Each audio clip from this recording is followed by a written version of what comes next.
Dear teachers, welcome to JS in English Learning. We are with Unit 6 of the revised PGTRB syllabus, and we are with part 3 of Toni Morrison's Beloved. அப்போ Toni Morrison's Beloved அப்படிங்கிற ஒரு நாவல் வந்து 3 பார்ட்ஸ்ல இருக்கு நமக்கு தெரியும். First part, second part discuss பண்ணிட்டோம். Third பார்ட்ல ஏறக்குறைய சீதே அப்படிங்கிற அந்த ப்ரோட்டோகானிஸ்டுக்கு ஒரு விஷயம் தெளிவா தெரிய வந்துருச்சு. என்ன அப்படின்னா, அந்த வீட்டுக்கு ஒரு இளம் பெண்ணாக வந்திருக்கிற அந்த பெண்மணி யாருமே வேற யாரும் கிடையாது. தான் 2 வயதில் ஒரு ஹேண்ட்ஸாவை வைத்து தனது ஹார்ட்டை வந்து தன்னுடைய மனதை வந்து கடினப்படுத்தி கொண்டு அவர் கொன்று போட்ட தனது 2 வயது பெண் குழந்தை தான் அப்படின்னு அவளுக்கு தெரிய வந்துருச்சு. இப்ப அந்த தாய் உள்ளம் வந்து சும்மா இருக்குமா அப்படின்னா இருக்காது. ஏன்னா அப்படின்னா அவ 2 வயசுல அந்த குழந்தைய விட்டு பிரிஞ்சா. இப்ப அந்த குழந்தை ஒரு கோஸ்ட் தான். இருந்தாலும் அந்த கோஸ்ட் என்ன பண்ணிருக்கு, அம்மாவை தேடி பாசத்தோட வந்திருக்கு. அதனால இவன் என்ன பண்ணிட்டா, தன்னுடைய உயிரோடு இருக்கக்கூடிய அந்த மகளை வந்து கவனம் செலுத்துவதை விட யார் மேல ரொம்ப அதிக கவனம் செலுத்த ஆரம்பிக்கிறா? பிலவட் மேல ரொம்ப அதிகமாக கவனம் செலுத்துகிறார். தனக்கு சாப்பாடு இல்லைன்னா கூட யாருக்கு அதிகமா சாப்பாடு வாரி வாரி கொடுக்குறா? பிலவடுக்கு தேவையான அளவுக்கு கொடுக்குறா. அப்போ இவன் என்ன பண்றான், அந்த வீட்டுல உணவுப் பொருட்கள் அதிகமாக இல்லாமல் போகிறது. அந்த பொருட்கள் எல்லாத்தையும், ஏன்னா 2 வயசுக்கு அப்புறம் அந்த குழந்தை செத்து போச்சு. இப்ப 18 வருஷம் அது பட்னியுமா இருந்தது. அதனால என்ன பண்ணுது, அந்த கடவுள் கஜன் உட்காந்து சாப்பிடுற மாதிரி எல்லாத்தையும் இது எனக்கு அப்படின்னு சாப்பிடும்போது அந்த வீட்டுல உணவு பதார்த்தங்களுக்கு பெரிய தட்டுப்பாடு ஏற்படுத்துகிறது. அதனால வேற வழி இல்லாம தன்னோட அம்மாவுக்கு ஹெல்ப் பண்ணணும் அப்படின்னு என்ன பண்றா, டென்வர் என்ற அந்த கடைசி பெண் என்ன பண்றா, வேலைக்கு செல்கிறாள். ஓகே, அதே நேரத்துல அந்த ஊர்ல இருக்கக்கூடிய அந்த கருப்பினத்தவர்கள் எல்லாம், we call it as a black community, இந்த black communityக்கு இந்த வீட்டுல நடக்கிற விஷயங்கள் எல்லாம் தெரிய வருகிறது. அப்ப அந்த மக்கள் எல்லாம் என்ன பண்றாங்க, ஒரு முடிவு பண்றாங்க, இந்த வீட்டுல இருக்கிறது ஒரு ஆவிதான், அது அந்த சீதேவுடைய இறந்த குழந்தையினுடைய ஆவிதான். இருந்தாலும் அந்த குழந்தை சீதேவை வந்து கம்ப்ளீட்டா இன்னைக்கு பொசஸ் பண்ணிருச்சு. அந்த குழந்தைய நம்ம என்ன பண்ணணும், விரட்டியே ஆகணும். அந்த ஆவியை நம்ம விரட்டினாதான் நம்ம சீதேவை மீட்டெடுக்க முடியும்னு முடிவு பண்ணி இந்த ப்ராசஸ், ஹோல் ப்ராசஸை லீட் பண்றது யாரு? there is a lady. who is a lady? the name of that lady begins with E.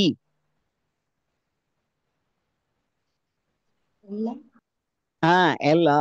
அப்ப அவங்க எல்லாருமே முடிவு பண்றாங்க என்னன்னா, அந்த ஸ்கூல் டீச்சர் அப்படிங்கிற அந்த ஒரு கேரக்டர் வந்து சீதேவை வந்து பிடித்து கொண்டு போகும்போதுதான் அந்த குழந்தை இறந்தது. அப்ப அந்த சீனை திருப்பி ரீக்ரியேட் பண்ணணும்னு முடிவு பண்றாங்க. அப்ப யாருடைய ஹெல்ப் அவங்க கேட்கறாங்க அப்படின்னா, they go to meet Mr. what is it, பாட்வின். அவரை வந்து போய் அந்த ரோல் பிளே பண்ண சொல்றாங்க. அவரும் என்ன பண்றாரு, ஒரு குதிரையில ஏறி வராரு. குதிரையில ஏறி வரும் பொழுது மற்ற எல்லாருமே அந்த ஒரு 4 பேரும் அதே மாதிரி கேரக்டர்ஸ் பிளே பண்றாங்க. இதை வந்து அந்த வீட்டுல இருக்கக்கூடிய சீதை பாக்குறா. அந்த சீதையை பார்த்தோன்னே அவன் என்ன நினைக்கிறான், உண்மையாலுமே அங்க வர்றது அந்த ஸ்கூல் டீச்சர் தான், அந்த ஸ்கூல் டீச்சர் தான் அப்படின்னு நினைச்சு, அந்த ஸ்கூல் டீச்சர் தான் இவ்வளவு தன் வாழ்க்கையில் நடந்த எல்லா தீய காரியங்களுக்கும் காரணம் முடிவு பண்ணி என்ன பண்றா, ஐஸ் பிக்க எடுத்து கொண்டு போய் அவனை குத்தி அவனை காயப்படுத்த முயற்சி பண்ணும் பொழுது என்ன பண்றாங்க, இவங்க எல்லாருமே அந்த எக்ஸாசிஸ்டுக்கான எல்லா சாண்டிங்கையும் செய்யறாங்க. அந்த பேய்க்கு அப்பதான் எல்லாம் புரிய வருது. அந்த இடத்தை விட்டு ஓடி மறைந்து விடுகிறது. Is the information clear teachers? இப்போ கம்ப்ளீட்டா அந்த கோஸ்ட் வந்து அந்த வீட்டை விட்டு சென்று விட்டது. ஆனால் அந்த கோஸ்ட் உலகத்தை விட்டு செல்லவில்லை. அந்த கோஸ்ட் எங்கதான் தெரியுது, அந்த ஆத்துக்கு அப்பால இருக்கக்கூடிய வில்டர்னஸ்ல தான் தெரியுது. ஆனா அந்த கோஸ்ட் திருப்பி எங்க வராது, சீதேவை பார்க்க வராது. இப்ப பால்டி வந்து ஊர்ல நடந்த எல்லா விஷயங்களும் தெரிய வருது. அவரும் அதுக்கு பின்னாடி காரணகர்த்தாவாக இருந்திருக்கிறார். அவர் என்ன பண்றாரு, 122 வந்துட்டாரு. திருப்பியும் அந்த 124 வீட்டுக்கு வந்துட்டாரு. சீதேவோடு தனக்கு ரிலேஷன்ஷிப்பை அவர் ரினியூ பண்ணிட்டாரு. இப்ப சீதே எங்கே வந்து அந்த காட்சி அளிக்கிறார் அப்படின்னா, she is lying there in baby sucks old bed. And இவனும் என்ன பண்றான், அவளோடு சேர்ந்து போய் என்ன பண்றான், நம்ம ஒரு ஒளிமையான எதிர்காலத்தை உருவாக்குவோம் நம்ம 2 பேரும் சேர்ந்து அப்படின்னு சொல்லி என்ன சொல்றான், இந்த உலகத்திலேயே ஒரு விஷயம் நீ கத்துக்க வேண்டியது இருக்கு. என்ன அப்படின்னா, இந்த உலகத்திலேயே பெஸ்ட் அப்படின்னு யாருன்னா நீ தான். which is nothing but self esteem.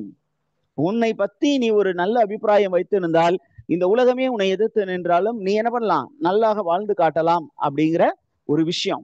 இப்போ சாப்டர் 28, இந்த சாப்டர் 28 தான் last chapter. And this becomes the closing chapter. It is a beautiful poetic commentary on the entire book. இதுல பாத்தீங்கன்னா ஒரு கோரஸ் இருக்கு. There are 3 similar chorus. 3 chorus voice இருக்கு, chorus singing இருக்கு. அந்த கோரஸ் எல்லாமே எதை பத்தி சொல்லுது அப்படின்னு சொன்னீங்கன்னா, the whole ஸ்டோரியை பத்தி. It is not a story to pass on. It is not a story to pass on. It is not a story to pass on. எதை பத்தி? சீதே வாழ்க்கையில நடந்த எல்லா விஷயங்களும் ஓகே, ரொம்ப ஹாப்பியான ஸ்டோரி இல்லை, நம்ம வந்து என்ன பண்றது, பாஸ் ஆன் பண்றதுக்கு. பட் இந்த ஸ்டோரியை நம்ம கம்ப்ளீட்டா என்ன பண்ண முடியாது, எரேஸ் பண்ணவும் முடியாது. இட் இஸ் சிக்னிஃபிகன்ட் அப்படின்னு சொல்லி இந்த ஸ்டோரியை வந்து எங்க தான் ஸ்டோர் பண்ணி வைக்கணும், நம்ம கலெக்டிவ் அன்கான்சியஸ்ல தான் நம்ம என்ன பண்ண முடியும், ஸ்டோர் பண்ணி வைக்கணும். அப்பதான் நம்முடைய நிகழ்காலம் நல்லா இருக்கும் அப்படின்னு அந்த ஸ்டோரி சொல்லி முடிவதாக அந்த நாவல் கம்ப்ளீட் ஆகுது. Teachers, is the information clear? Yes sir. Right. இப்போ நம்ம வந்து ஒரு சின்னதா ஒரு நோட், என்னன்னா the note on the narrative and perspectives. இத நம்ம ஏற்கனவே பார்த்துட்டோம். இந்த நாவல்ல சிங்கிள் நரேட்டிவ் பெர்ஸ்பெக்டிவ் இல்ல, இதுல மல்டிபிள் நரேட்டிவ் பெர்ஸ்பெக்டிவ்ஸ் இருக்கு.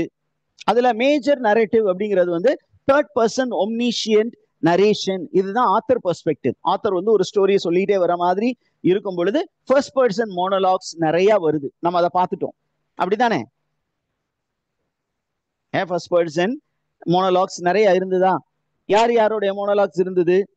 சீதேவுடைய மோனோலாக் இருந்தது, டென்வருடைய மோனோலாக் இருந்தது, பிலவடுடைய மோனோலாக் இருந்தது, அப்புறம் ஸ்டாம்பேடுடைய மோனோலாக் இருந்தது. இதெல்லாம் இருந்ததுல இது எல்லாமே நான் உங்களுக்கு அந்த மெட்டீரியல்ல இருக்கு. I will be sharing it to you. நம்ம ஏற்கனவே சொல்லி முடிச்சிட்டேன். நான் கடைசியா சொல்லி க்ளோஸ் பண்ண விரும்புவது எதை பத்தி அப்படின்னா, the symbols in the novel. What are the various symbols which are used in the novel? அதை பத்தி தான் நம்ம சொல்லி முடிக்கலாம் அப்படின்னு பாக்குறேன். என்ன அப்படின்னு கேட்டீங்கன்னா, the first symbol in the novel is the very character beloved. She is the central character and the central symbol. இந்த நாவல்ல அவ தான் சிம்பிள்.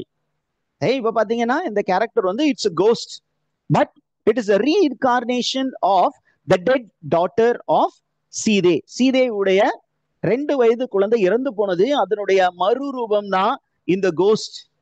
இது உடல் வடிவத்துல இருந்தாலும் இது ஒரு கேரக்டர் கிடையாது, இது ஒரு சிம்பிள்.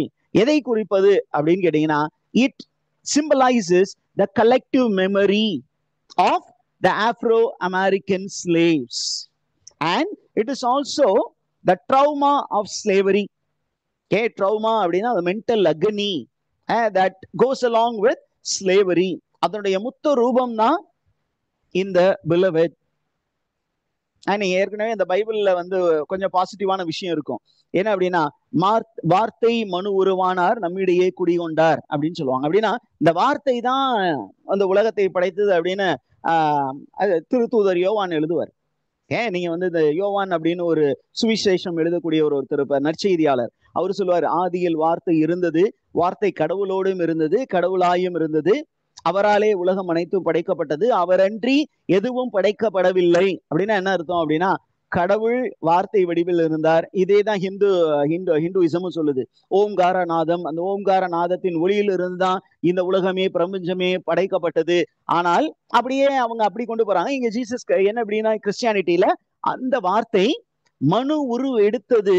அந்த மனு உரு எடுத்த வார்த்தை என்ன பண்ணுது, இது நாள் வரையிலும் உலகத்தில் நடந்த எல்லா விஷயத்தையும் உள்ளடக்கி இருந்தது.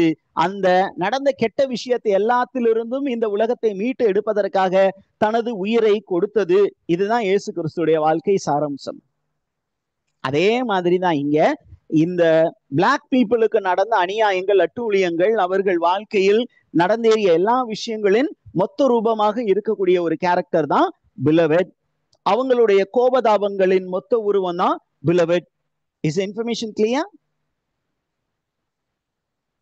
இது ஒன் ஆஸ்பெக்ட். இன்னொரு ஆஸ்பெக்ட் என்ன அப்படின்னு கேட்டீங்கன்னா, இந்த Beloved is the embodiment of guilt.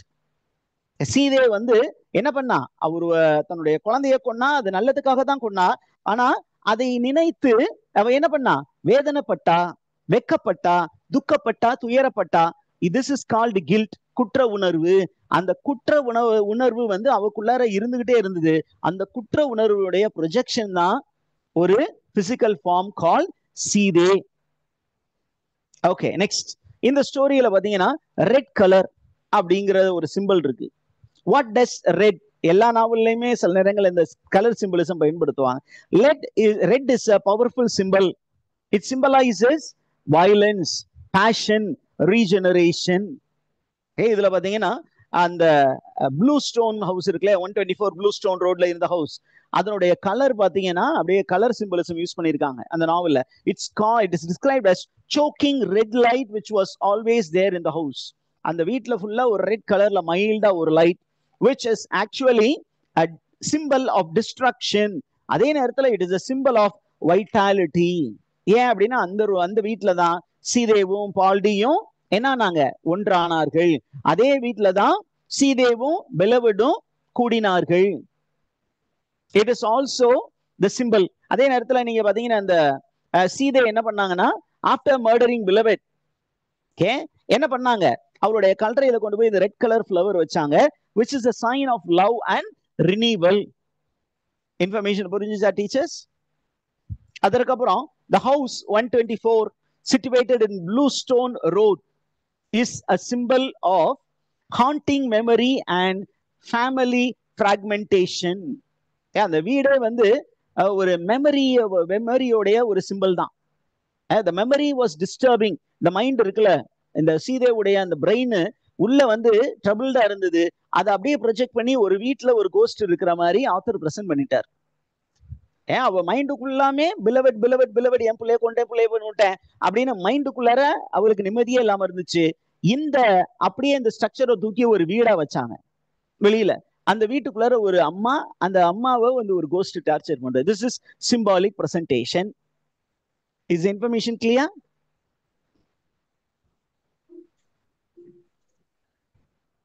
அடுத்தது சீதேவுடைய பாடியில இருந்த ட்ரீ லைக் ஸ்கார். அவருடைய பாடியில பின்னாடி முதுகுல என்ன இருந்துச்சு, ஒரு சாக் செரி ட்ரீ மாதிரி. இதுதான் ஆக்சுவல் டிஸ்கிரிப்ஷன். சாக் செரி ட்ரீ. அந்த ட்ரீ வந்து ரொம்ப பியூட்டிஃபுல்லான ட்ரீ. அதே நேரத்துல இங்க பாத்தீங்கன்னா அந்த ட்ரீ மாதிரி உடம்பு ஃபுல்லா காயம் இருக்கு, ஒரு ட்ரீ மாதிரி காயம், கோடுகள். அது வந்து என்ன அப்படின்னா, it is the sign of slavery, the horrors of slavery ஒரு சைட்ல. இன்னொரு சைட்ல சீதே வாஸ் ரெசிஸ்டிங். அவ என்ன பண்ணல, அடி பண்ணியல. என்ன அடி வாங்கினாலும் சரி அடி பண்ணிஞ்சு போக மறுத்தாள். அதனால அவளுக்கு அடி மீது அடி மேல அடி கிடைச்சுக்கிட்டே இருந்தது. So this chalk cherry tree scar in the back part of சீதே, அவனுடைய முதுகுல இருக்கக்கூடிய விஷயம் ரெண்டு விஷயத்தை குறிக்குது. ஒண்ணு வந்து the pain that she endured, the other one is the resilience. It is also the record of trauma. அடுத்தது நம்ம பிலவட் எங்க இருந்து எந்திரிச்சு வந்தா, எந்த இடத்துல இருந்து வந்தா, வாட்டர்ல இருந்து. அப்ப தண்ணிக்குள்ள இருந்து வந்தது எதை குறிக்கிறது அப்படின்னா, water symbolises birth, it symbolises transformation, it symbolises emotional memory, it also symbolises rebirth. தண்ணிக்குள்ளார இருந்து எந்திரிச்சு வர்றது அப்படிங்கிறது. இதே நேரத்துல நம்ம சீதேவுடைய பிரஸ்ட் மில்க வந்து it was sucked away from her.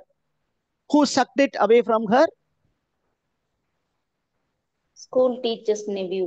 School teachers nephew boys ரெண்டு பேரும் அவளை வந்து என்ன பண்ணாங்க, அவருடைய பிரஸ்ட் மில்க் தன்னுடைய குழந்தைக்கு கொடுக்க வேண்டியது. It is a nutritional drink for the growth of a child. ஆனா அதை வேற ஒருத்தர் எடுத்துக்கிட்டாங்க. that shows how horrifying slavery was, how dehumanizing it was, how it was an act of thievery.